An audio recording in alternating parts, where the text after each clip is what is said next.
اب میں جناب مظہر عالم صاحب سے درخواست کروں گی کہ وہ آئیں اور قائد اعظم کے سلسلے میں اپنے خیالات کا اظہار کریں.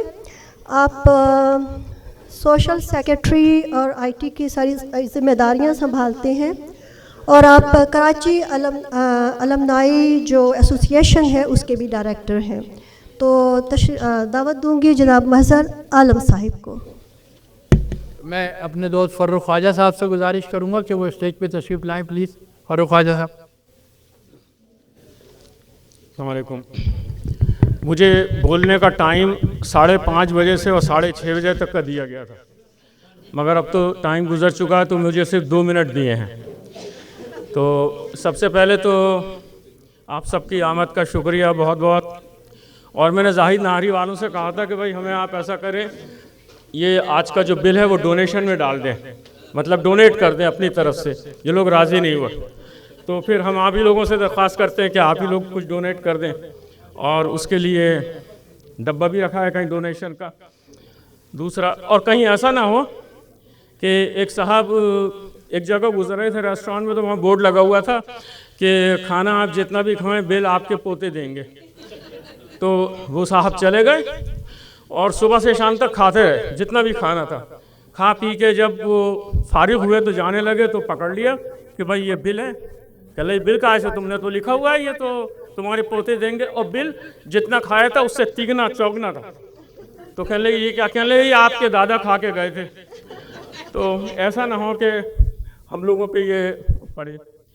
قائد اعظم کا یہ ہے کہ میں اتنی باتیں ہیں ان کی زندگی حقیقت ہر کوئی بیان کرے گا، میں تو صرف ان کی برجستگی، بذلہ سنجی اور ان کے کیا کہتے ہیں برجستگی جواب جو ہیں وہ کچھ واقعات پیش کروں گا. اس سے پہلے کچھ حقیقتیں بتاتا ہوں کہ قائد اعظم کی دینی فکر کیا تھی.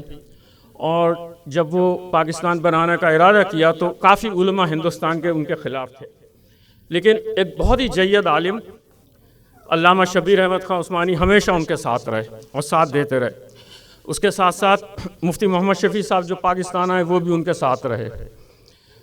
مولانا اشرف علی تھانوی صاحب جو بہت بڑے جید عالم بھی تھے، صوفی بزرگ بھی تھے، انہوں نے لکھا ہے اپنی کتاب میں کہ پاکستان بننے کا ملائے اعلیٰ میں فیصلہ ہو چکا ہے، لکھا ہوا ہے.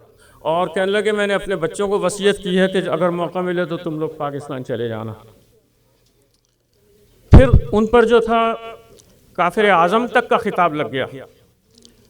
تو علامہ شبیر احمد عثمانی سے یہ سوال کیا گیا جب وہ نماز جنازہ پڑھا چکے کہ آپ نے ان کی نماز جنازہ کیوں پڑھائی. تو وہ کہنے لگے کہ میں نے رسول کریم صلی اللہ علیہ وسلم کو خواب میں دیکھا تھا، اور انہوں نے کہا کہ اس شخص کا تم ساتھ مت چھوڑنا کبھی بھی. اور انہوں نے ایک اور واقعہ سنایا پاکستان بننے سے پہلے، جو انہوں نے کہا کہ قائد اعظم نے مجھے منع کر دیا تھا کہ یہ واقعہ میری زندگی میں کسی کو نہیں سنانا. اور وہ واقعہ یہ تھا کہ انہوں نے کہا قائد اعظم سے آپ اتنی عیش و عیاش کی زندگی گزار رہے تھے، لندن میں بیرسٹر تھے، انکم فیس، آپ کیوں چھوڑتے ہندوستان کے لیے چلے آئے مسلمانوں کے لیے. تو وہ انہوں نے کہا کہ میں سو رہا تھا اور مجھے آن کے کسی نے جگایا، کھٹکھٹایا. تو میں نے دیکھا تو کوئی آدمی آیا ہے، تو وہ کہنے لگا یہ کون ہے. تو انگریزی میں بات چیت ہو رہی ہے کہ تم کون ہو. تو انہوں نے کہا کہ میں محمد ہوں، تمہارا پروفٹ. تو کہنے لگے میں پسینے میں تھر تھر کانپنے لگا کہ میں کہاں اور کہاں رسول کریم صلی اللہ علیہ وسلم. تو انہوں نے کہا کہ تم ہندوستان جاؤ اور وہاں کے مسلمانوں کو تمہیں ان کی ضرورت ہے.